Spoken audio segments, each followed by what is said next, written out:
swatch! Wow, ang ganda ng Sephora Glittering Liquid Eyeshadow. Kasi wala akong ibang alam na mag-glittery sa local natin ha. Madaming benta to. Wow! Ang ganda! Look! It's so pretty. So, try natin siya i-swatch. Wow, ang ganda ng applicator. Lakas medical, the drop. So, ayan. Watery naman siya. Ko i-spread with my fingers kung mas okay.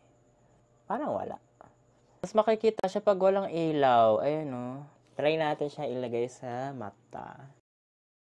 Ayun o, ang laki ng chunk ko. I can see it here.